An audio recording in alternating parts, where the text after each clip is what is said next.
Experience है। आप भारत के एक बहुत ही प्रेस्टिजियस जो यूनानी कॉलेज है, बहुत आम है, जिसके नाम से यूनानी को भी आप जानते होंगे, हमदर्द, जामिया हमदर्द, उससे आप जुड़े हुए हैं थे। सर ने वहाँ पे अपनी खिदमत टीचर के तौर पे, अपनी खिदमत एज ए डॉक्टर के तौर पे, यूनानी एक्सपर्ट के तौर पे, एज ए आपने बहुत सारी थेसिस को रिसर्च करवाया। ना सिर्फ कि आप अपने इदारे में जामिया हमदर्द है, वहाँ आप टीचिंग और रिसर्च के अलावा बहुत सारे लोगों को इंस्पायर कर पाए हैं। आप एडमिनिस्ट्रेटिव पोस्ट पे भी रहे हैं। बहुत सारे खिदमात सर ने, जो हमदर्द की लेबोरेटरीज आप देखते हैं उसमें भी अंजाम दिए हैं, बहुत कम लोग उसको जान पाते हैं। उसके अलावा इंडिया लेवल के जो ऑर्गेनाइजेशंस हैं, चाहे वो CCRM हो, सेंट्रल रिसर्च इंस्टीट्यूट ऑफ यूनानी मेडिसिन, जिसमें आप डायरेक्टर जनरल रहे हैं, बहुत इफेक्टिव दौर सर का रहा। सर ने बहुत सारे मॉडल प्रोजेक्ट्स भी स्टार्ट करवाए, जिसमें से खलीफुल्लाह साहब का सेंटर फॉर इलाज विद तदबीर है, या फिर आपको जामिया हमदर्द का सेंटर ऑफ एक्सीलेंस है, आपको उसके लिए आपको जॉइंट। इसके अलावा CCIM में सर रहे। सर बहुत सारी अभी भी कमिटीज हैं जिसमें आपके लिए जो सिलेबस डिजाइन हो, जो आपके लिए पॉलिसी डिजाइन होती है, उनको सर जो है गवर्न करते हैं। ये चीजें जो आप तक पहुंच पा रही हैं, और दिन ब दिन आपके लिए जो ये सिस्टम आसान होता चला जा रहा है, इन पॉलिसियों में सर का बहुत बड़ा रोल है, और इंशाल्लाह सर बहुत दिनों तक हम लोगों को और महसूस कराते रहेंगे, हमारी नुमाइंदगी करते रहेंगे। सर को बाकायदा इनवाइट करने के लिए मैं अपने कॉलेज के प्रोफेसर तौहीद किबरिया साहब, जो कि HOD हैं, डिपार्टमेंट शोबा जो है आपका माहितुल अमराज का, पैथोलॉजी डिपार्टमेंट के, आप CCI मेंबर भी रह चुके हैं बिहार से, और स्टेट की बहुत सारी कमिटीज में आप भी मेंबर हैं। मैं अभी सर हॉस्पिटल सुपरिटेंडेंट के पोस्ट पे हैं। बिना किसी ताखीर के, देर हुआ चाहता है, मैं प्रोफेसर तौहीद किबरिया सर को दावत दूंगा कि आप प्रोफेसर शाकिर जमील साहब, जो हमारे इनवाइटेड गेस्ट लेक्चर हैं, और ही ज्यादा दिनों से हम उनका वेट कर रहे हैं, सर आप उनको इनवाइट कर रहे हैं। बहुत बहुत शुक्रिया। गालिबन मेरा तारुफ करा रहे थे तनवीर अख्तर साहब। ये कौन सा मेरा तारुफ करा रहे थे?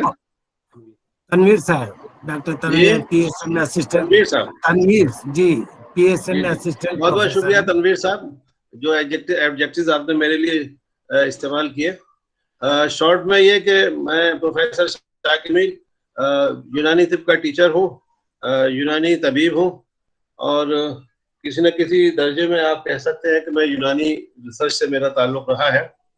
शॉर्ट में मैं अपने नए आने वाले स्टूडेंट्स के लिए कि मैं जामिया हमदर्द के फैकल्टी ऑफ यूनानी मेडिसिन, यानी हमदर्द यूनिवर्सिटी के फैकल्टी ऑफ यूनानी मेडिसिन में dean, head of the department रहा। यहाँ से इससे पहले मैं दिल्ली यूनिवर्सिटी में भी कुछ वक्त मैंने गुजारा, लेकिन सेंट्रल काउंसिल ऑफ रिसर्च इन यूनानी मेडिसिन में मैं डायरेक्टर जनरल का मैं एक टेन्योर मैंने पूरा किया, यानी 5 इयर्स।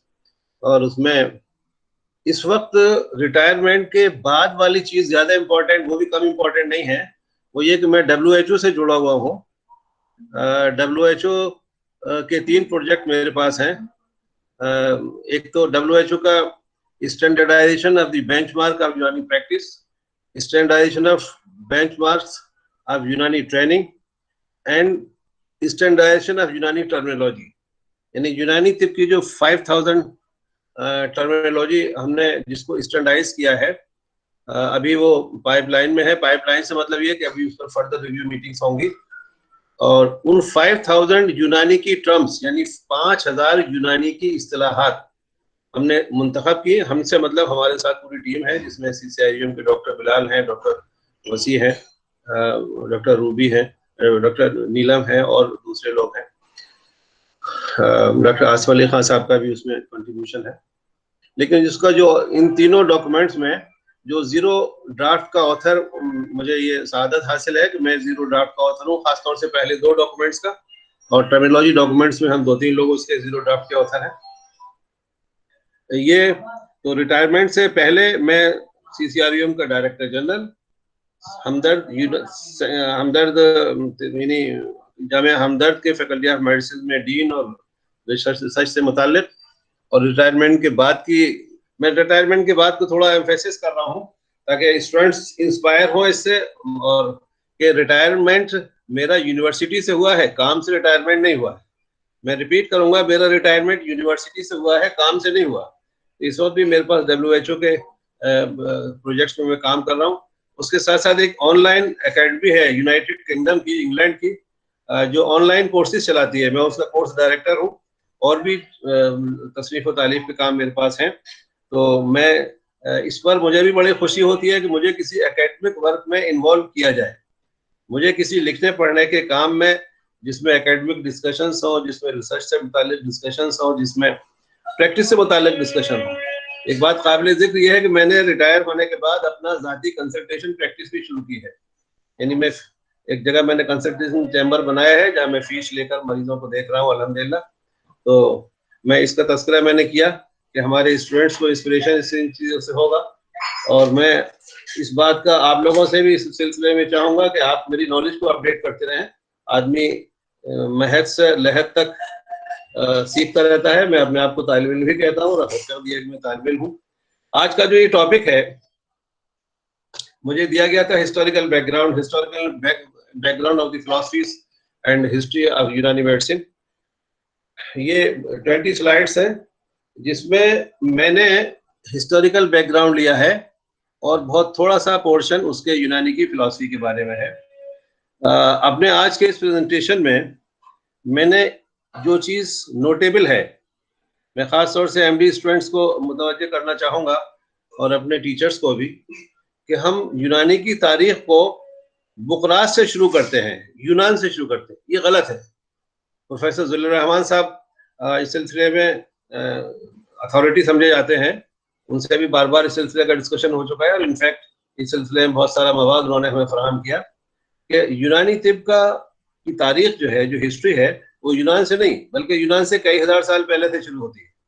हमने हमदर्द अपने काउंसिल के डायरेक्टरशिप के ज़माने में जो एक डॉक्यूमेंट रिलीज किया था, उसमें हमने लिखा था कि हमारी जो हिस्ट्री है वो 2500 ईयर्स यानी 2500 साल पुरानी नहीं है, बल्कि मिनिमम ये है कि 5000 साल पुरानी के तो हमारे पास एविडेंस है। 5000 ईयर्स हमारी हिस्ट्री है, इसके तो हमारे पास लिटरेरी एविडेंस मौजूद है। तो वो हमारी हिस्ट्री जो है वो मेसोपोटामिया से शुरू होती है, बाबर से शुरू होती है। मैंने अपने आज के प्रेजेंटेशन के पहले हिस्से में ये मैंने बात करने की कोशिश की है कि हमारी हिस्ट्री जो है वो बाबल से शुरू होती है, मेसोपोटामिया से शुरू होती है, उसके बाद यूनान में आती है, फिर अरबियन कंट्रीज में आती है, फिर यूरोप और सेंट्रल एशिया में आती है, और फिर ईरान यानी पर्शिया और इंडिया में आती है। India means Indian subcontinent. दूसरे हिस्से में मैंने बास जो यूनानी फिजिशियंस हैं उनके कंट्रीब्यूशंस को थोड़ा सा हाईलाइट करने की कोशिश की है, और इसी में पार्ट में यूनानी की जो मेन कहना चाहिए कॉन्सेप्ट्स हैं, उनमें से सिर्फ 2-3 कॉन्सेप्ट्स पर हल्की सी इंफॉर्मेशन दी है, इसलिए कि मैंने देखा कि जो स्पीकर्स की लिस्ट है उसमें इन टॉपिक्स पर बोलने वाले दूसरे मौजूद हैं, तो इसलिए मैंने ज्यादा पोर्शन अपना यूनानी हिस्ट्री ऑफ यूनानी का हिस्टोरिकल बैकग्राउंड और उसका थोड़ा सा जो अरब अतिब्बा हैं, अरब फिजिशियंस हैं, उनके कंट्रीब्यूशंस पर रखा है। इस इनिशियल इंट्रोडक्शन के बाद मैं शुरू कर रहा हूँ।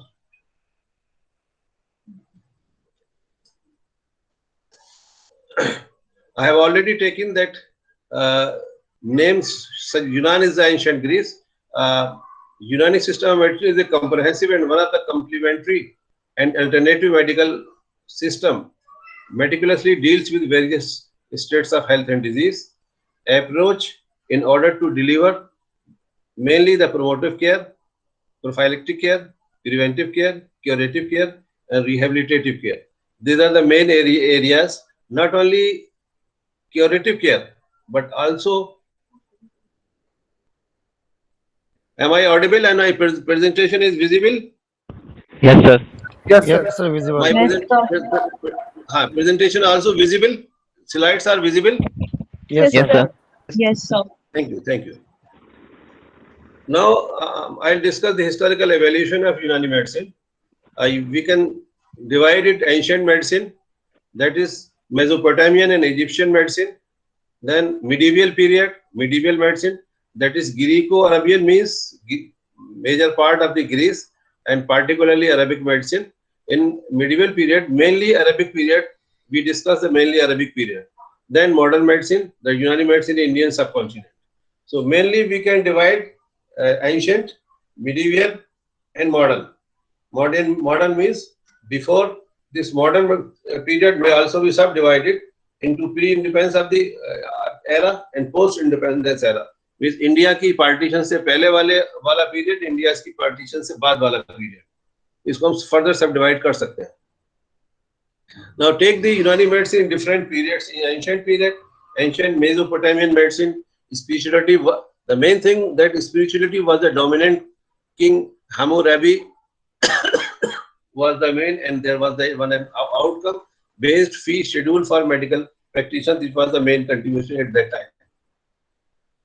Then we find earlier herbal treatment in Egyptian medicine, use of plants as primary place in treatment.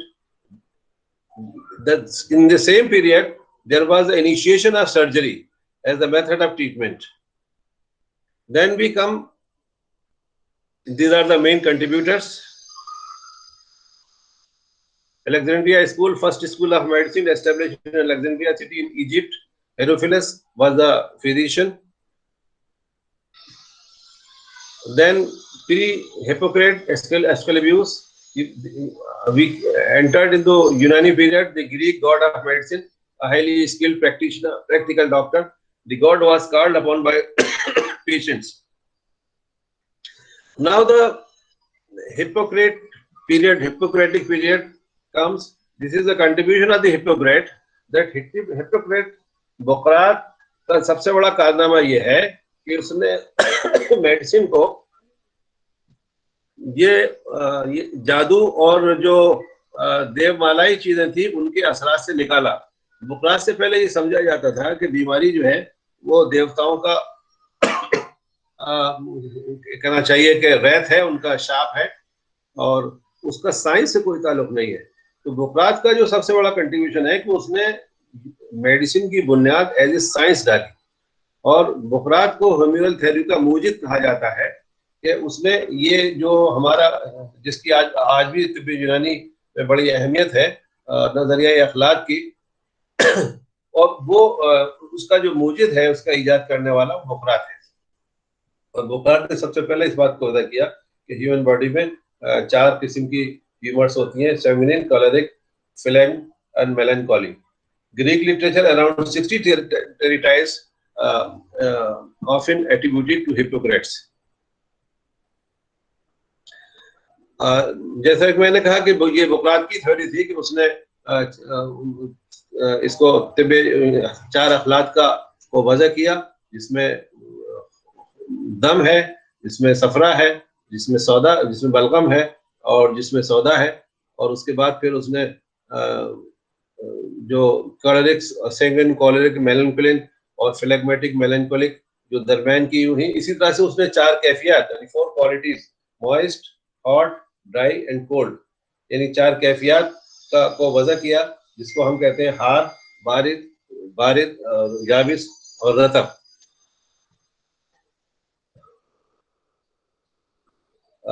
उसके साथ साथ ही ये भी बुकरात का कारनामा है कि उसने ये बताया कि जो मॉइस्ट ब्लड जो है वो हार रतब है, और सफरा जो है यानी बाइल जो है वो हार याबिस है, और बलगम जो है वो बारिद रतब है, और सौदा जो है वो बारिद याबिस यानी ड्राई एंड कोल्ड है. Now I'll come to the some stalwarts of Greek medicine. यूनानी दौर के चंद अतिब्बा का, जिसमें आप सबसे पहले नाम ले सकते हैं बुकरात के बाद हेरोफिलस का. The time of Herophilus is 335 to 80 BC, means before Christ, यानी हजरत ईसा अलैहिस्सलाम की पैदाइश से 335 और 280 और 335, यानी ये उनकी पैदाइश से 335 साल पहले पैदा हुए और उनकी पैदाइश से 280 पहले इनका इंतकाल हो गया. ये इसका मतलब है. आजकल इसके लिए एक दूसरा वर्ड भी इस्तेमाल होता है. Basically Herophilus was a physician and anatomist. Books on pulse, midwifery and dissection are already available. Then Eratosthenes, time is 304 and 250 before Christ. ईसा अलैहिस्सलाम की पैदाइश से इतने साल पहले ये पैदा हुए, इंतकाल हो गया. ये he is also Greek anatomist and royal physician. Then comes Jalinus.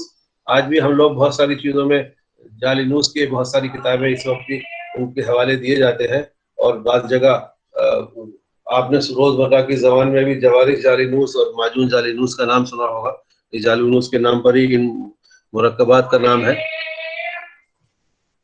उसके बाद आप आ जाए मिडिवल पीरियड के उस पार्ट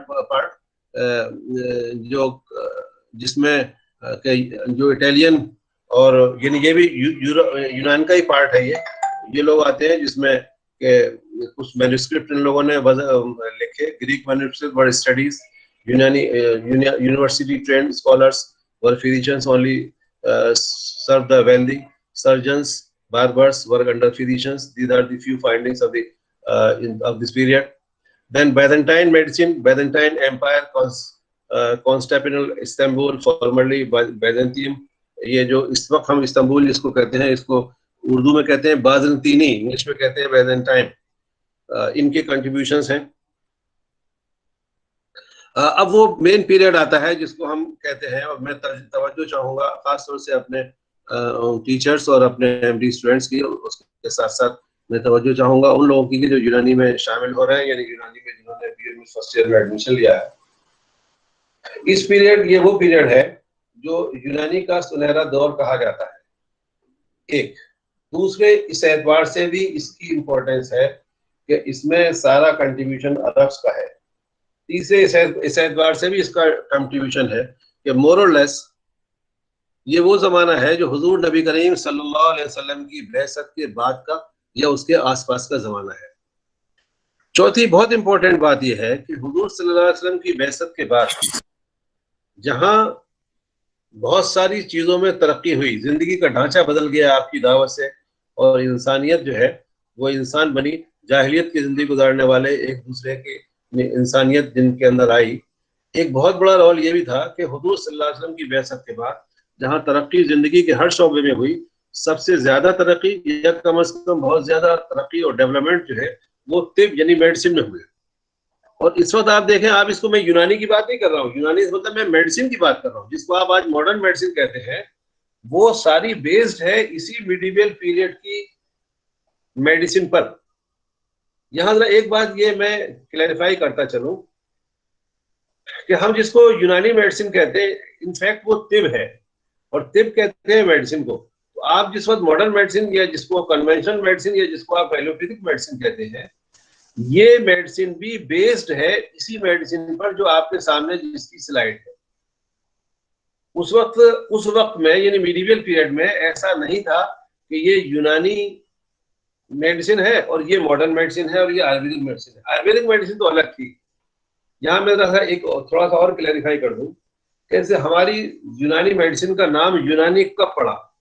यूनानी मेडिसिन का नाम यूनानी हिंदुस्तान के अंदर आके पड़ा, वरना हिंदुस्तान में आने से पहले सिर्फ एक ही चीज थी, वो थी तिब। तिब यानी मेडिसिन, और वो मेडिसिन की स्लाइड आपके सामने है। इंडिया के अंदर सबसे पहले शाह वलीउल्लाह साहब मुहद्दिस दहलवी रहमतुल्लाह अलैह को ये क्रेडिट जाता है कि चूंकि इंडिया में एक दूसरी मेडिसिन आयुर्वेद मौजूद थी, इसलिए आयुर्वेद से डिस्टिंक्शन करने के लिए इन्होंने इस तिब का नाम तिब्बे यूनानी लिया। ये बात सिर्फ 200 साल के अंदर की है। ये 150-200 साल के अंदर ही इसको तिब्बे यूनानी कहा गया। इस पर बाकायदा अलग से पूरा एक टॉक दी जा सकती है कि तिब्बे यूनानी का नाम तिब्बे यूनानी सबसे पहले कब दिया गया, वरना सिर्फ एक ही चीज थी, वो थी तिब। तिब यानी मेडिसिन। अगर आप इंग्लिश में कहें तो मेडिसिन, आप उर्दू में कहें तो तिब, आप अरबिक में कहें तो तिब, आप फारसी में कहें तो तिब। पिछले 200 साल के अंदर, मैं अभी जो बात कर रहा हूँ, मैं बात कर रहा हूँ 1200 साल पहले की। उस वक्त तक यूनानी तिब के नाम से इसको नहीं जाना जाता था, बल्कि तिब के नाम से जाता था। ये तो हिंदुस्तान के अंदर भी, और हिंदुस्तान के अंदर भी हम 1000 साल से हैं, लेकिन पिछले 200 साल से सिर्फ ऐसा हुआ कि हमने इसको यूनानी तिब कहा, वरना 1000 साल से, बल्कि 1200 साल से हम एक तरफ आयुर्वेदा कहते थे, उसको हम वैदिक कहते थे, और दूसरी को तिब कहते थे, यानी कि जो जिसको हम यूनानी कहते हैं उसको सिर्फ तिब कहा जाता है। जितनी पुरानी किताबें आप देख लें यूनानी की भी, खासतौर से मिडिवल पीरियड की, और वो उसके अंदर आप सिर्फ लफ्ज तिब आप पाएंगे, यूनानी तिब नहीं पाएंगे। पर अब तो हमारी एक मजबूरी है कि यूनानी तिब के नाम से हम मशहूर हो गए हैं, तो अब तो हमें यूनानी को ही फॉलो करना चाहिए। तो मैं यहाँ खासतौर से इस बात पर तवज्जो दिला रहा था कि जो अरबों का दौर है वो यूनानी तिब का सुनहरा दौर है, इस एतबार से भी, और इस एतबार से भी कि ये वरूद इस्लाम, इसके बाद ऐसा हुआ, और इस एतबार से भी कि इस्लाम के बुरूज से के बाद जिंदगी के दूसरे शोबों के अंदर जहाँ तरक्कियात हुई, सबसे ज्यादा तरक्की जो है वो मेडिसिन के में हुई और तिब के शोबे में सबसे ज्यादा हुई। और इस्लाम के वुरूद का पूरा इम्पैक्ट है, यानी पॉजिटिव इम्पैक्ट है तिब के ऊपर, यानी तिब्बे यूनानी के ऊपर। यहाँ एक बात रहा, ये क्लैरिफिकेशन भी जरूरी है, मैं शायद इसी स्लाइड पर रुक गया, कि ये कहना सही नहीं है कि तिब्बे यूनानी इस्लामिक मेडिसिन है। इससे ना फायदा इस्लाम को है ना यूनानी को है। तिब तो एक साइंस है, उसका ताल्लुक किसी मजहब से नहीं होता। हाँ, ये जरूर है कि हुज़ूर सल्लल्लाहु अलैहि वसल्लम की बेअसत के बाद इसमें जो काम करने वाले थे उन्होंने बहुत ज्यादा डेवलपमेंट्स किए, लेकिन उसमें ऐसा नहीं था कि सिर्फ मुसलमान थे, मुसलमान उसमें ज्यादा थे। उसके अंदर अली बिन अब्बास मजूसी भी था, जो कि मजूसी भी था। उसके अंदर अबू सैल मसीह भी था, जो क्रिश्चियन था। लेकिन पूरे के पूरे दौर के ऊपर, खासतौर से खिलाफत अब्बासिया के जमाने में, मैं इसमें जो बड़े कहना चाहिए कि डेवलपमेंट्स हुए तिब के मुख्तलिफ शोबों के अंदर, जो नई नई ईजादात हुई, वो ईजादात में आम तौर पर उसका ताल्लुक इस्लाम से और मुसलमानों से था। और इस्लाम ने कुछ ऐसी रूह की थी कि वो अल्लाह के बंदों को फायदा पहुंचाने के लिए जो भी ईजादात और जो तहकीकात और जो रिसर्च की जाए, उसको भी उसको सवाब की चीज, उसको वसीला आखिरत, उसको आखिरत के बनने का जरिया समझा जाए।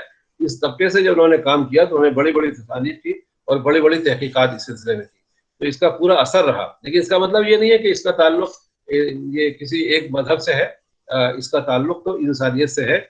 और खैरुन्नास मन यनफउन्नास, लोगों में सबसे अच्छा वो है जो लोगों को सबसे ज्यादा नफा पहुंचाने वाला। इस हदीस नबी सल्लल्लाहु अलैहि वसल्लम से है। हुज़ूर नबी करीम सल्लल्लाहु अलैहि वसल्लम की भी हदीस ये है कि लोगों में सबसे अच्छा वो है जो लोगों को सबसे ज्यादा नफा पहुंचाने वाला है। तो इसलिए मैं इस क्लैरिफिकेशंस के बाद मैंने इसमें तस्करा किया है अबू मूसा जाबिर बिन हय्यान, ये केमिस्ट था, या अबुल हसन मोहम्मद अल तबरी, ये बेसिकली मौलियात का आदमी था। किताबुल मौलियातुल बुखराफिया, इसका उर्दू तर्जुमा भी CCRUM ने कर दिया है, आप लोग देख सकते हैं। फिर जो एक बहुत बड़ा तबीब है अबू बकर मोहम्मद बिन ज़करिया राज़ी, इसकी एक ही तसनीफ उसके तारुफ के लिए काफी है।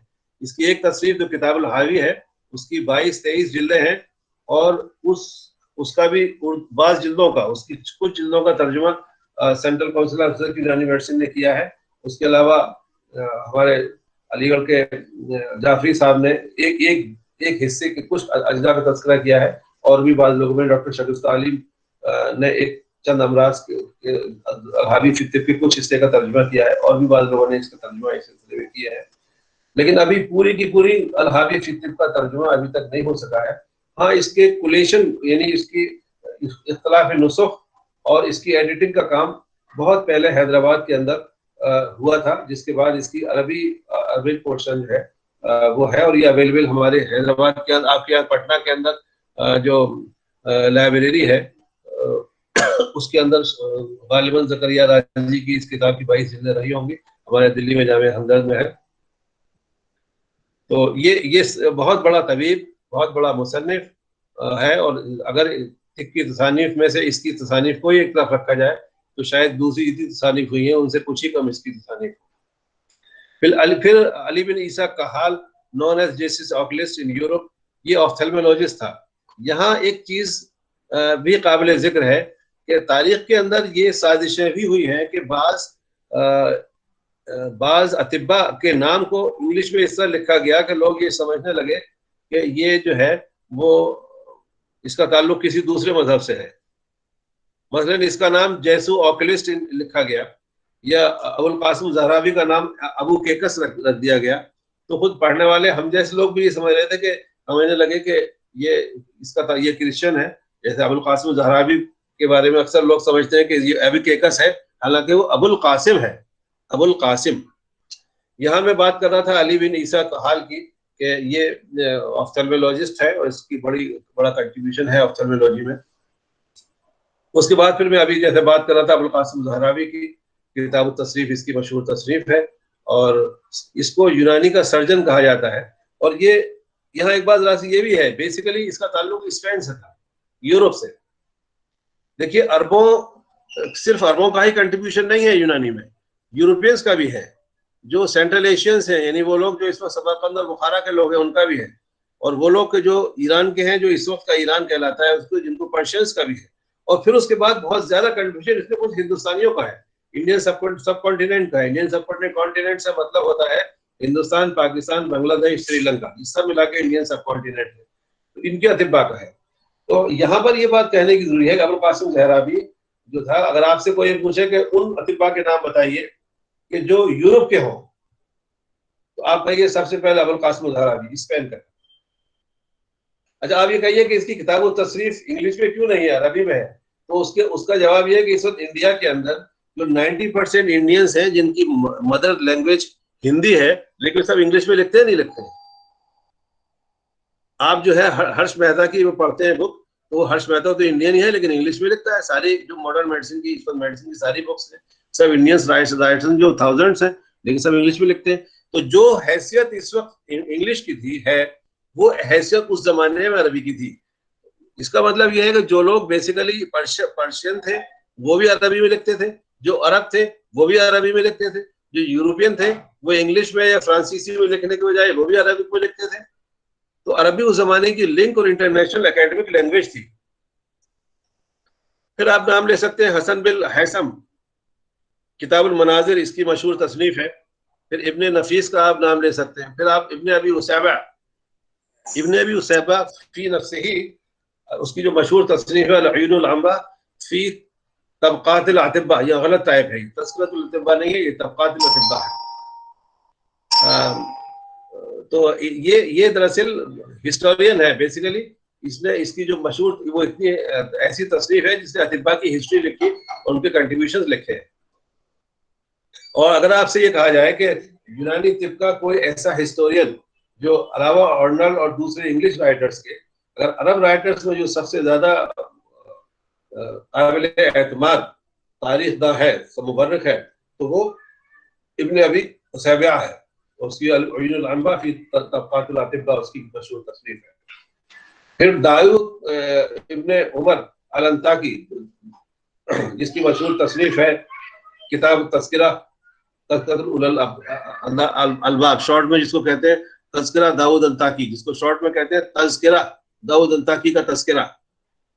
उस जमाने में किताबों के नाम ऐसे होते थे, तो ये बहुत मशहूर तसनीफ है इसकी। फिर अबुल हसन अली मिस्री, अब देखिए फिर वापस हम, ये मिस्र का दूसरा दौर है। Physician and author of more than 1000 medical writings, commentary और गाइडेंस बुक। अब आप आ जाइए हाउस ऑफ विजडम बैतुल हिकमा पर, जो ग्रैंड लाइब्रेरी थी बगदाद की, जो Abbasid public academy and intellectual centre in Baghdad. फिर खलीफा हारून रशीद के जमाने की 8th सेंचुरी की कंट्रीब्यूशंस। हेलो जी। फिर तारीख का वो दर्दनाक वाकया हुआ जिसको आप फितने तातार कहते हैं, डिस्ट्रक्शन बाय द मंगोल्स, जिन्होंने बहुत सारी इंसानियत को बर्बाद किया। The books from Baghdad's libraries were thrown into the Tigris River in quantities that the river ran back with the ink from the books. Nasruddin Tusi rescued about 400,000, means 4 lakhs manuscripts, which he took to the Maragib before this attack siege. ये वो तारीख का वो दर्दनाक वाकया है कि Mongolians ने बगदाद के ऊपर हमला किया, उन्होंने और जहाँ बहुत सारे मज़ालिम किए। एक बहुत बड़ा तारीख का बहुत बड़ा असासा उन्होंने इल्मी वर्षा सारा ज़ाया कर दिया कि उन्होंने सारी की लाइब्रेरियों को आग लगा दी या उनको दरिया में फेंक दिया। इसके बारे में मुवर्रिख ने लिखा है कि दरिया का खून रंगीन हो गया किताबों के औरात से। अब हम आ जाते हैं इसको छोड़ के फिर जो इंडिया के अंदर बीच में हमने थोड़ा सा पर्शियन पीरियड के कुछ अतिफा का तज़किरा अभी इसमें नहीं किया। इंडिया में जो सबसे पहले जिनका नाम लिया जाए वो हकीम अजमल खान का दौर है, जो establishing 3 important institutions, ANU Tibbiyya College in Delhi. He also established Hindustani Dawakhana, Ayurvedic Rasainshala, experiment research in Unani medicine in India. Hakim Ajmal Khan का जो बहुत बड़ा कारनामा है वो ये है कि हकीम अजमल खान ने ब्रिटिश पीरियड के अंदर इंडियन सब कॉन्टिनेंट के अंदर यूनानी और आयुर्वेद दोनों को सेव किया, क्योंकि ब्रिटिश गवर्नमेंट का की सारी ये था कि उन्होंने इंडियन सिस्टम्स ऑफ मेडिसिन को सप्रेस किया, उनको डेवलप होने का, पनपने का, फलने फूलने का, बढ़ने का मौका नहीं दिया। तो हकीम अजमल खान साहब का सबसे बड़ा कारनामा एज एक्टिविस्ट है, एज एक्टिविस्ट यूनानी के लिए जद्दोजहद, यूनानी के लिए जद्दोजहद करने वाले का। और उन्होंने सन 1906 यानी अब से 116 साल पहले सबसे पहले आयुर्वेदिक एंड यूनानी तिब्बी कॉन्फ्रेंस का कॉन्स्टिट्यूट किया, आयुर्वेदिक एंड यूनानी तिब्बी कॉन्फ्रेंस। हकीम अजमल खान साहब का दूसरा बड़ा कारनामा इसी सिलसिले का यह है कि उन्होंने आयुर्वेदिक और यूनानी को एक साथ रखा। आयुर्वेद को इसको देखिए, इसको ये ना समझिए एक साथ रखने का मतलब इस वक्त के हालात से ये बात, इस वक्त के हालात मेरी गुफ्तगू पर अगर आप और जोर दें, मेरी तवज्जो दें, तो इस वक्त के जो हालात पूरे मुल्क के चल रहे हैं, इससे ये साबित होता है कि हकीम अजमल खान का जो विजन था, उनकी जो दूरदर्श निगाहें थी, उन्होंने इस बात को समझ लिया था कि जो चीज अब से 50 साल बाद होने वाली थी या 100 साल बाद जो चीजें वजूद में आने वाली थी, हकीम अजमल खान की दूरदर्श निगाहों ने उनको पढ़ लिया था। और उन्होंने कहा था कि यूनानी के हक में ये बेहतर है, जिसको तिब के नाम से हिंदुस्तान में जो जानी जा रही है, जिसका बैकग्राउंड और जिसका माजी इतना रोशन है, उस सब के बावजूद हिंदुस्तान के अंदर एक तिब है जिसको आयुर्वेद कहते हैं। तो हमारा फायदा इसी में है कि हम आयुर्वेद के साथ मिलकर चलें, लेकिन अपनी आइडेंटिटी और अपनी शनाख्त को बाकी रखें और अपने बुनियादी उसूलों को और अपने जो बुनियादी कुल्लियात हैं उनको सामने रखकर अपनी तिब को हम एनरिच करें, उसको बढ़ाएं, उसको आवाम के लिए मुफीद बनाएं और उसको रिसर्च और तहकीक में भी और अमली एतबार से भी और तदरीसी लेवल पर भी उसको आगे बढ़ाएं। लेकिन हम आयुर्वेद के साथ अपना जोड़ रखें। इसका मतलब आयुर्वेद में जम हो जाना, आयुर्वेद के साथ मिक्स हो जाना, आयुर्वेद के साथ इंटीग्रेट हो जाना हरगिज नहीं है।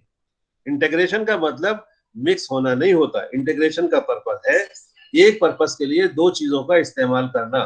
तो हम दोनों कह सकते हैं। दूसरा मतलब इंटीग्रेशन का होता है कि एक जैसा आपसे कहा जाए इंटीग्रेशन ऑफ यूनानी medicine in health care system in the Bihar state.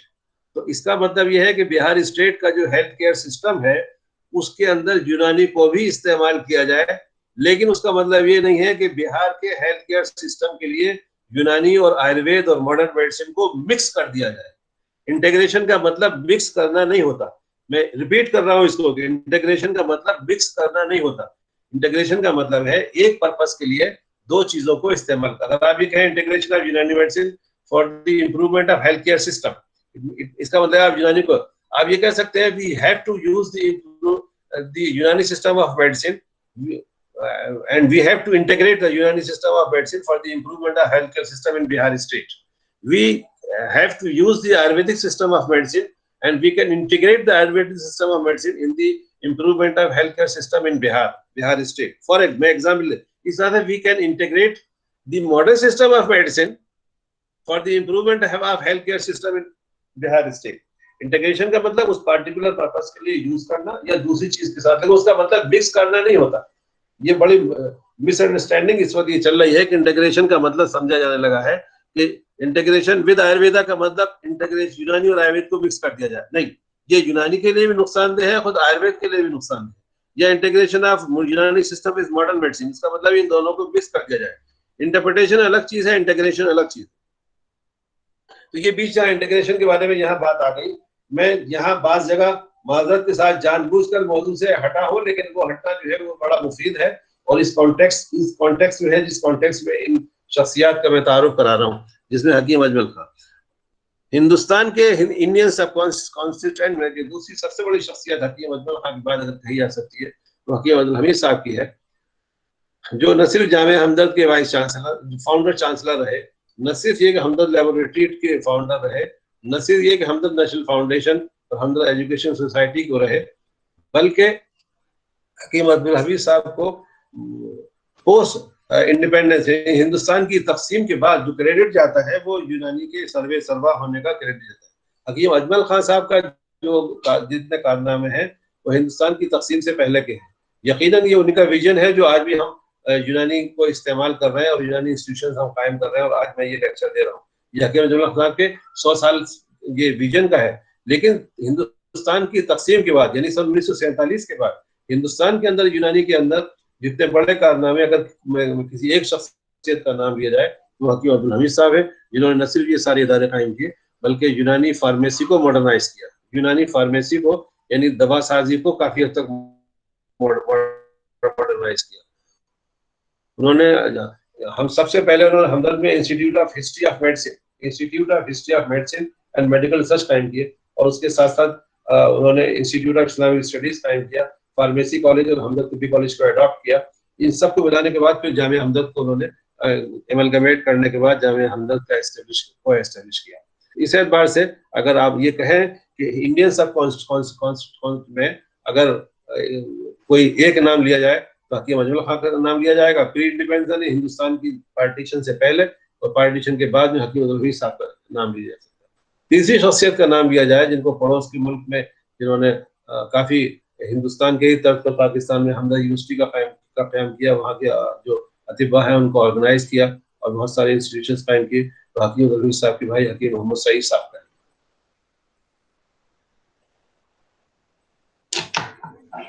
ये इसके साथ साथ मैं यहाँ चंद जो तीनों पीरियड्स के साथ साथ एक मैं जो इम्पोर्टेंट मैन्युस्क्रिप्ट्स हैं उसमें एक दस्तखरीदुस का ये है और उसके बाद इंडियन मिडिवल पीरियड में यानी अरब पीरियड में अल-हाफिज़ इसका मैं तज़किरा कर चुका हूँ किताब तदरीब अल-हस्बा का, और ये सारे वो टेरिटाइज हैं जो किताब अल-कानून फ़ी तिब इब्न सीना की है। इब्न सीना का इसके इंग्लिश में ट्रांसलेशन हो चुके हैं। और अगर आपसे ये पूछा जाए कि यूनानी की मिडिवल पीरियड की किताबों के अंदर, अब मैं बात करने लगा हूँ अतिबा के बाद उन खास यूनानी की जो किताबें हैं, क्लासिकल यूनानी की जो किताबें हैं उनकी मैं बात कर रहा हूँ, तो उसमें मैंने पहले अल-हावी दिस्क्रोदिस की बात की, उसके बाद मैंने अल-हावी फ़ी तिब की बात की, और राजी का दूसरा बड़ी किताब अल-जुज़दी वल हस्बा की बात की। उसके बाद मैंने बात कर रहा हूँ मैं इब्न सीना की, क्रोनोलॉजिकल ऑर्डर में चल रहा हूँ मैं अगर किसी ये कहा जाए कि कोई एक किताब ऐसी यूनानी की बताइए जो सबसे ज्यादा कंप्रहेंसिव हो और इस वक्त जो यूनानी हमारे पास है उससे सबसे ज्यादा क्लोजली रिलेटेड हो, तो आप कहिए अल-कानून फ़ी तिब यानी इब्न सीना की किताब अल-कानून फ़ी तिब। आपको सुन के ताज्जुब होगा कि इब्न सीना के बाद जितना कुछ लिखा गया उसका सारा तो नहीं लेकिन बेशतर हिस्सा इब्न सीना की या तो ट्रांसलेशन है या उसके ऊपर कमेंट्री है या उसके ऊपर जैसे पहले हाशिया लिखने का वो था रिवाज था, या उसी की कहना चाहिए इंटरप्रिटेशंस हैं। अगर शायद ये बात बड़ी अजीब सी लगे लेकिन ये हकीकत है कि इब्न सीना फ़ी तिब की किताब के ऊपर जो किताबें लिखी गई उनकी तादाद 123 है। 123 इसमें इंग्लिश ट्रांसलेशंस भी हैं, इसमें लैटिन ट्रांसलेशन है, इसके अंदर कमेंट्रीज यानी उसकी शरह है। मिसाल के तौर पे आप शरह असबाब एक बड़ी किताब है। शरह असबाब बेसिकली जो किताब है वो शरह अल्लामा नजीमुद्दीन समरकंदी ने उसके हिस्सा असबाब व अलामात को किया, उसके ऊपर अल्लामा नफीस ने उसको उसकी शरह लिखी, और अल्लामा कबीरुद्दीन ने शरह असबाब व अलामात का उर्दू तर्जुमा किया जिसमें उन्होंने अपनी तरफ से इजाफात किए। तो ये जो शरह असबाब जो डे टू डे में इस वक्त आप लोग पढ़ते हैं इसका भी लिंक जो है वो अल-कानून फ़ी तिब से ही मिलता है।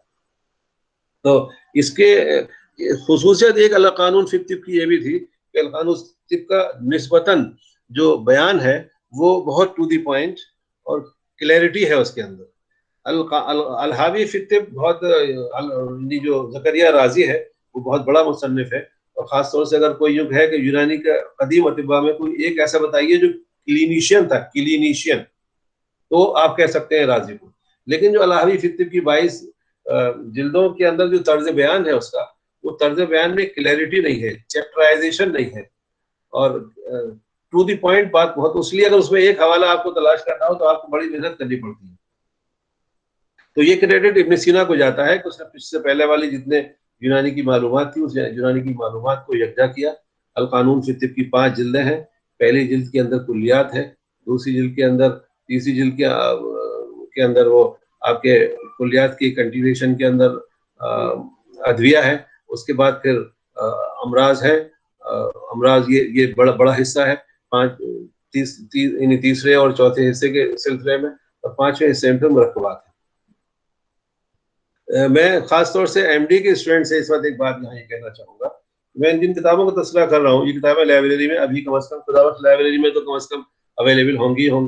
और पटना के लोग खुशकिस्मत हैं इस सिलसिले में कि वो खुदाबख्श लाइब्रेरी के करीब है। देखिए, मैं रिपीट करूंगा कि पटना के लोग खुशकिस्मत हैं कि ये खुदाबख्श लाइब्रेरी के करीब है। मेरा जब भी पटना जाना हुआ, शायद एक ही बार ऐसा हुआ कि मैं खुदाबख्श लाइब्रेरी नहीं गया, वरना जो लोग पटना जाते हैं किसी और काम से, तो बाज मखतूतात ऐसे हैं जो सिर्फ खुदाबख्श लाइब्रेरी में ही है, दूसरी जगहों पे नहीं है।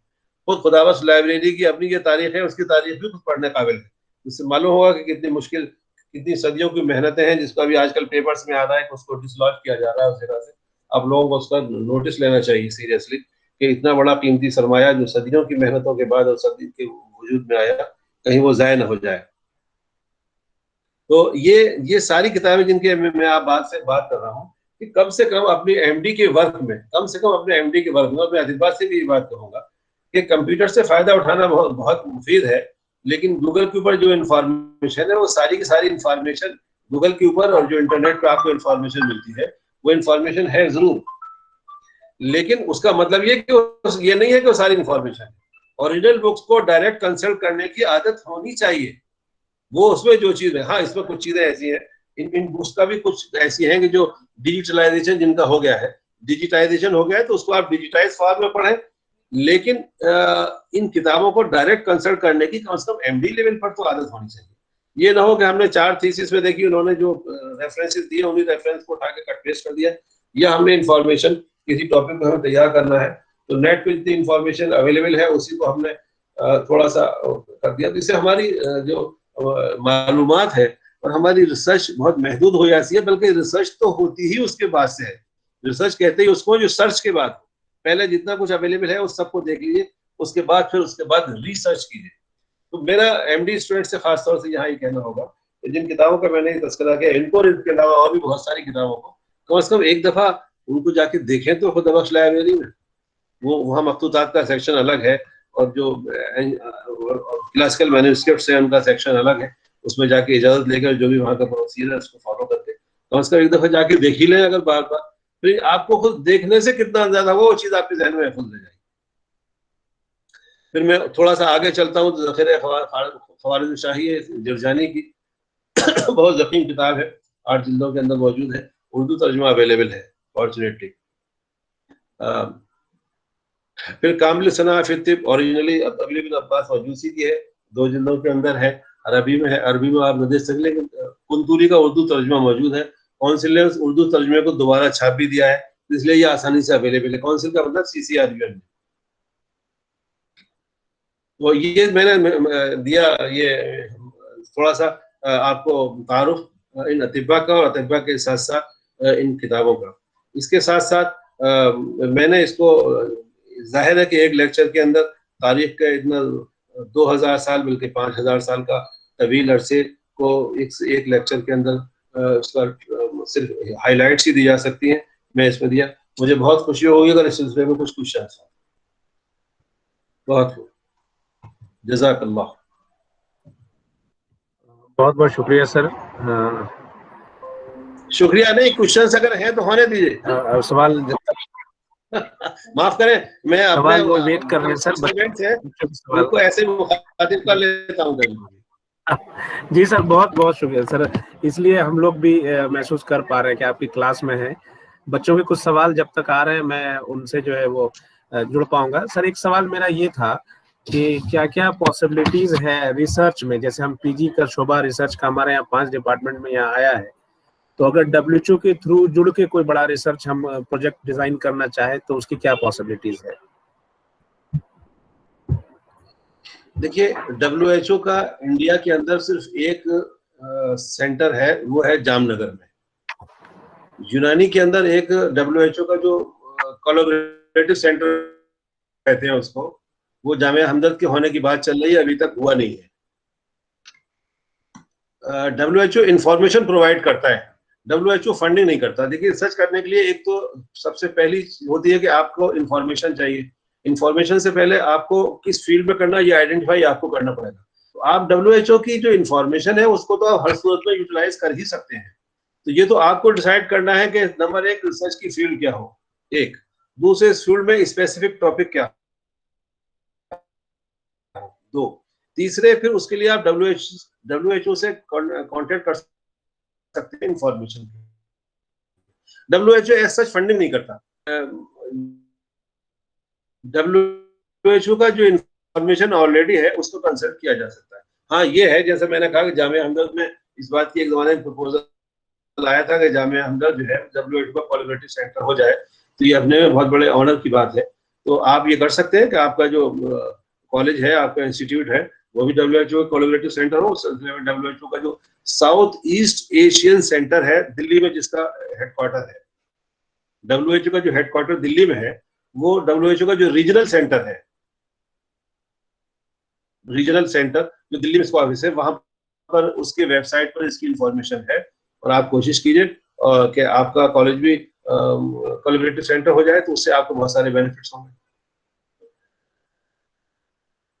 सर, जैसे WHO के मोस्ट ऑफ द वर्क हम देखते हैं कि फोकस उनका प्रिवेंटिव रिसर्च पे अच्छा खासा फोकस है। हम लोग किस तरह से अपने एप्लीकेबल रिसर्च को डिजाइन करें जो जल्द से जल्द कम्युनिटी को बेनिफिटेड हो?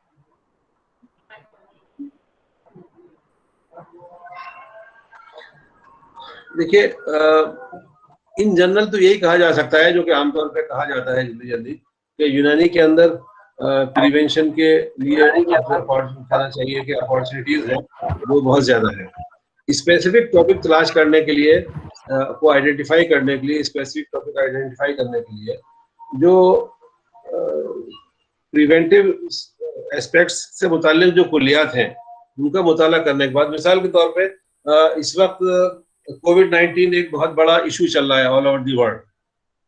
कोविड-19 के ट्रीटमेंट में आप भी अभी जानते हैं, बावजूद उसके कि उसके लिए वैक्सीन भी आ गई है, वैक्सीन खुद एक प्रिवेंशन है, लेकिन अगर यूनानी तरीक़ा इलाज को एडॉप्ट किया जाए तो इस पर कहना चाहिए कि प्रोजेक्ट भी डेवलप किया जा सकता है कि यूनानी तरीक़ा इलाज, खासतौर से यूनानी की वो अद्विया और वो अग़ज़िया, अगर उनका मुस्तकिल इस्तेमाल किया जाए तो बॉडी की जो इम्यून स्टेटस है वो कंपैरेटिवली स्ट्रॉन्गर रहता है और इन्फेक्शन सक्सेसफुल नहीं हो पाता। तो उसमें वो अग़ज़िया, अगर आप प्रिवेंशन की बात कर रहे हैं, तो आप उन अग़ज़िया को ले सकते हैं। तो आप इस तरह का टॉपिक, मैं और थोड़ा सा आगे बढ़ के कह दूं, शायद यही आप चाहते हैं कि मिसाल के तौर पे preventive diets may be used for the infection in यूनानी मेडिसिन। जो बहुत सारी डाइट्स हैं उनको आप ले सकते हैं। फिर आप ले सकते हैं बहुत सारी ऐसे प्लांट्स हैं कि जिनको प्रिवेंशन में इस्तेमाल है। उसमें खासतौर से मेरा इस वक्त जो ज्यादा रुझान है वो सिंगल मेडिसिन के बजाय इस पर है कि आप उन डाइट्स पर एक अच्छा खासा काम कर लें। तो ये एक बड़ी इंफॉर्मेशन जो आवाम के लिए है, किताबों के अंदर लिखी हुई है, जो कि बहुत से मुताल्लिक फूड्स हैं और बाज दूसरे फल हैं, उनसे मुताल्लिक जो फूड्स बनाए जाते हैं। बाज ऐसी चीजें हैं जो इन्हीं अग़ज़िया के, इन्हीं जो गल्ले हैं, इनके अलावा बाज फलों से मुताल्लिक, बाज अग़ज़िया से मुताल्लिक जो फूड्स बनाए जाते हैं यूनानी में, जो जगह जगह आप किताबों में पढ़ते हैं। साहब, इसके बाद आप तलबीना का इस्तेमाल कराएं और इसके बाद आप उसको इस किस्म का इसका दलिया इस्तेमाल कराएं और उसको इस किस्म की चटनी इस्तेमाल कराएं। तो उनको एक पार्टिकुलर उनमें से उन चीजों का इंतखाब किया जा सकता है, सिलेक्शन किया सकता है, जो स्पेशली प्रिवेंटिव इफेक्ट है जिनका इन्फेक्शन के लिए। ये एक आइडिया हो सकता है उस सिलसिले में।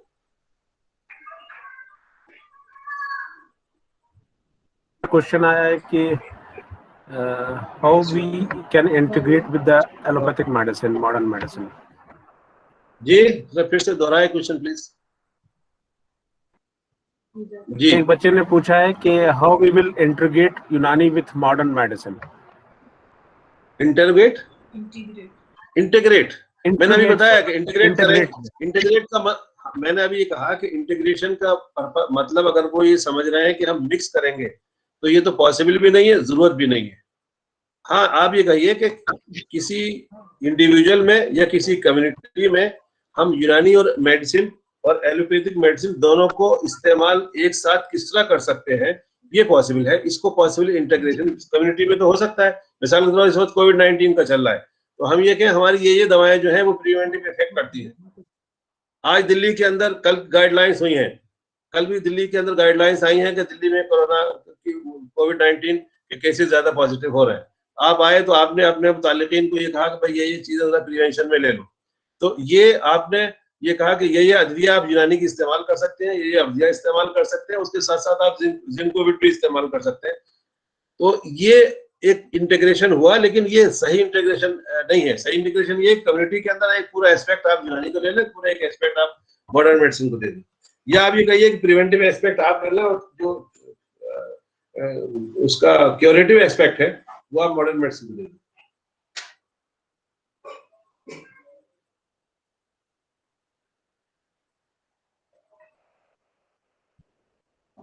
एक आखिरी सवाल आया है कि यूनानी ग्रेजुएट्स या पोस्ट ग्रेजुएट्स के लिए WHO जैसे या दूसरे एनजीओ जो नेशनल इंटरनेशनल पे है, उसमें क्या जॉब अपॉर्चुनिटीज हैं? देखिए, इंटरनेशनल लेवल के ऊपर जॉब अपॉर्चुनिटीज सिर्फ उन कंट्रीज में पॉसिबल है जिन कंट्रीज में यूनानी को रिकॉग्नाइज किया गया है। ऐसे कंट्रीज की तादाद ज्यादा नहीं है, 10-11 है। अब उसके बाद फिर वो, लेकिन यूनानी सिर्फ 10-11 कंट्रीज में इस्तेमाल नहीं होती। यूनानी एक डाटा के मुताबिक तो जो अभी मुझे कि यूनानी मोर देन 80 कंट्रीज में आज की डेट में भी यूज की जा रही है। सिर्फ हमदर्द का बहुत कई साल पहले हमने कहीं से इंफॉर्मेशन मंगाई थी, तो जो हमदर्द की दवाएं हैं वो दुनिया के 32 मुल्कों में सप्लाई होती है। तो इस एतबार से अब यूनानी के लिए अपॉर्चुनिटीज सिर्फ वो उन कंट्रीज के अंदर, पहली अपॉर्चुनिटीज उन कंट्रीज में होगी जहां यूनानी रिकॉग्नाइज्ड है एज हेल्थ केयर सिस्टम, जैसे इंडिया है, पाकिस्तान है, श्रीलंका है, साउथ अफ्रीका है, अफगानिस्तान है, ईरान है। एक तो ये कंट्रीज है, ऐसी कंट्रीज 11 है। दूसरे वो कंट्रीज जहां as health care system recognise नहीं है, लेकिन वहां यूनानी इस्तेमाल की जाती है। कैसे इस्तेमाल होती है? वो एज जो ओटीसी प्रोडक्ट के तौर पे इस्तेमाल होती है, over the counter products, over the counter, OTC। तीसरे, इसी के साथ साथ वो इन कंट्रीज के अंदर यूनानी एज फूड प्रोडक्ट शामिल होती है, लेकिन वह फूड का भी ऐसा नहीं है कि जो चाहे जिस तरह से उसका ले ले उसका भी वो लोग स्टैंडर्डाइजेशन डाटा मांगते हैं। मिसाल के तौर पर आप यूं कहें कि हम किसी यूरोपियन कंट्री के अंदर माजून फलासफा हम देना चाहते हैं, आप यूं कहें कि माजून फलासफा is a very very good for prevention of neurological disorders, या माजून फलासफा जो है बहुत अच्छा न्यूरोटॉनिक है,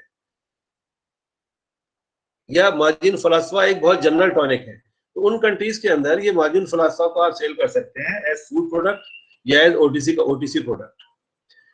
उसके लिए भी आपको माजून फलासफा का स्टैंडर्डाइजेशन डाटा देना होगा, यानी माजून फलासफा के पैक के ऊपर ये इसका वो जो स्टैंडर्डाइजेशन को डिटेल में अलग से इस वक्त दिया जा सकता है, वो डाटा आपने उसको पैकिंग के ऊपर देना होगा। और उसके लिए जो प्राइमरी इंफॉर्मेशन जरूरी है वो आपको देनी होगी, और उससे भी जॉब्स क्रिएट हो रहे हैं। आजकल एक बड़ी खुशखबरी आपके लिए ये है कि बावजूद इसके इन सारे कंट्रीज के अंदर, देखिए मैं बड़ी इंटरेस्टिंग बात कह रहा हूँ, आप में से जो लोग मुतवज्जे नहीं है या जिन्होंने अपना मोबाइल हाथ में लेके चाय वाय पीना शुरू कर दिया, उन सबसे कहूंगा कि जरा मेरी तरफ मुतवज्जे हो जाए, चाय पीते रहे भले से। मैंने अभी एक यूनाइटेड किंगडम की एक ऑर्गेनाइजेशन है, एक एकेडमी है जो यूनानी के लिए ऑनलाइन कोर्सेज चलाती है।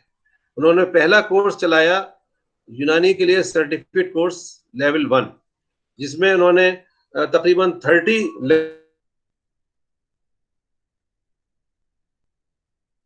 तो जो बात मैं आपको बताना चाहता हूं वो ये है कि उस एकेडमी ने जब इन लोगों को एनरोल किया तो उसमें ऑस्ट्रेलिया के लोग भी थे, यूनाइटेड स्टेट्स के लोग भी थे, जो उनके जो स्टूडेंट्स है, कहना चाहिए ऑडियंस उनके जो स्टूडेंट्स थे वो ऑस्ट्रेलियंस भी थे,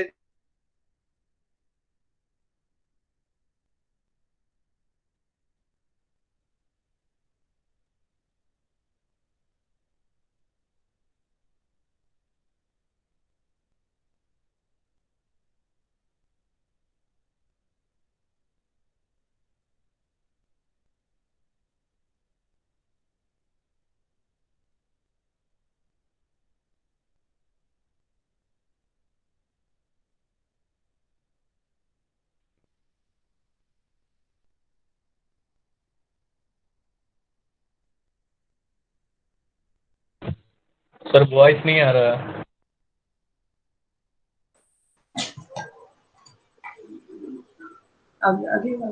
जी, कनेक्टिविटी रिकनेक्टेड।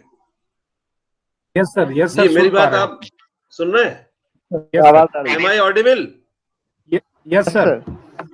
हाँ, तो मैं ये जो बात कहना चाहता था उस सिलसिले में कि वो ऑनलाइन कोर्सेज जिसका मैं डायरेक्टर भी हूँ और जिसमें मैं उसमें मैंने कुछ प्रेजेंटेशंस भी किए हैं उसमें इन सारे कंट्रीज के लोग उसमें एनरोल्ड हैं एज स्टूडेंट। और पहला कोर्स बहुत ज्यादा सक्सेसफुली कंप्लीट करने के बाद अब वो लेवल 2 डिप्लोमा लेवल का ऑनलाइन कोर्स शुरू कर रहे हैं। इसमें क्वेश्चंस और बहुत ज्यादा पैदा हो रहे हैं, क्या उनको प्रैक्टिस की परमिशन होगी? ये उन कंट्रीज के जो लीगल अथॉरिटीज है, ये उनका कहना चाहिए, उनके लेवल की उनका हेडेक है, हमारा नहीं। हम तो यूनानी को पढ़ा रहे हैं, अब हमने ये गारंटी हम नहीं ले रहे कि बीइंग इंडियन उनको प्रैक्टिस की परमिशन भी होगी या नहीं होगी। ये वो लेकिन लोगों के इंटरेस्ट का ये आलम है कि सेकंड लेवल का कोर्स अब वो शुरू करने जा रहे हैं जिसमें एनरोलमेंट पहले से कहीं ज्यादा है। एक अजीब बात यह है कि उस कोर्स के जो ऑर्गेनाइजर हैं, मैंने उनसे ये पूछा कोर्स खत्म करने के बाद, जब उन्होंने एक 30 लेक्चर्स का एक पूरा 6 मंथ का सर्टिफिकेट कोर्स कंप्लीट हो गया, तो मैंने उनसे पूछा कि प्रोग्रेस कैसी है। मेरे अपने ख्याल में प्रोग्रेस बहुत अच्छी नहीं थी।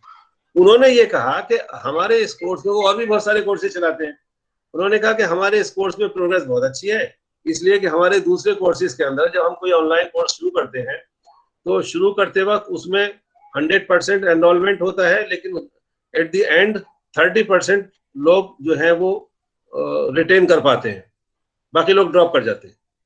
आपके यूनानी के कोर्स के अंदर मोर देन 50% लोग रिटेन किया उन्होंने और ड्रॉप नहीं किया।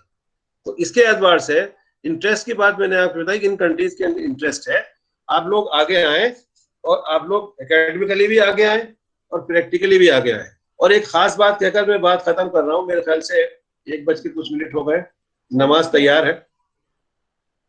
वो ये बात कि अल्लाह ताला की तरफ से, मैंने अभी अलीगढ़ में एक सेमिनार में ये बात कही थी, उसमें उसका पर्पज ये था कि हम लोग यूनानी प्रैक्टिस की तरफ लोगों का रुझान करें, आमादा करें। मैंने एक बात वहां भी ये बात अर्ज की थी कि अल्लाह ताला की तरफ से ये निज़ाम है कि जो चीज अवाम के लिए मुफीद नहीं होती, अल्लाह ताला उसे हटा देते हैं। अगर हम प्रैक्टिकली अवाम के लिए, पब्लिक के लिए मुफीद होंगे तो हम दुनिया में बाकी रहेंगे, वरना अल्लाह की तरफ से हटा दिए जाएंगे। और अगर हमारी हमारी हमारी कहना चाहिए वजूद सिर्फ कॉलेजों तक और सेमिनार्स तक या सीसीआरएम के उस लेवल तक ही रहेंगी जो एकेडमिक डिस्कशंस हैं। मैं एकेडमिक डिस्कशंस को गलत नहीं कह रहा हूँ, ये एकेडमिक डिस्कशंस बेस बनते हैं प्रैक्टिस का और बनना चाहिए, लेकिन अगर हम यूनानी को प्रैक्टिस में लाने की कोशिश करेंगे तभी उसकी तरफ लोगों का इंटरेस्ट भी बढ़ेगा।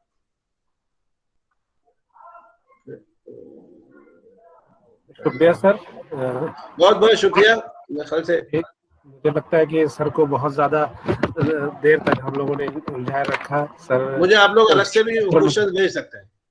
जी सर, सफर में थे, सर को अलग से भी कोई क्वेश्चन हो तो आप लोग पूछ लेंगे, हम सर को फॉरवर्ड कर देंगे या प्रोवाइड कर देंगे आपको एक्सेस सर का, शूट की तरफ से, इन सारे तलबा की तरफ से। और मैं खुद आपका मशकूर हूँ कि बाकायदा आप सफर में सुबह अभी पहुंचे हैं कुछ देर पहले सर, उसके बाद भी सर ने बहुत, चूंकि सर की एक्सपर्टीज इतनी है कि प्रेजेंटेशन का बस कोई मीडियम चाहिए, उसके बाद सर तो कर ही देते हैं माशाल्लाह। तो इन सब चीज़ों के लिए आपका शुक्रिया, आपने इन बच्चों को खिताब किया।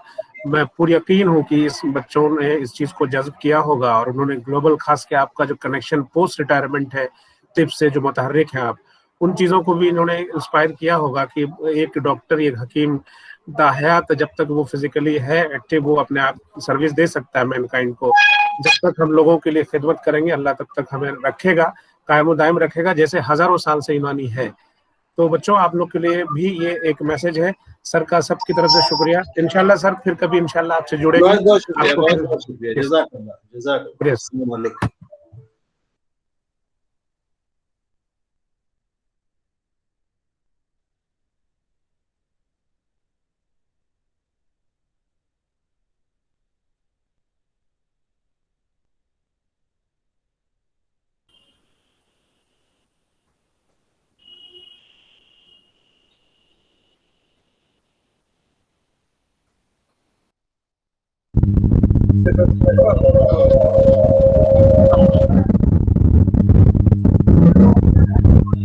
डियर स्टूडेंट्स, जो नेक्स्ट प्रोग्राम होगा वो 2 बजे से होगा।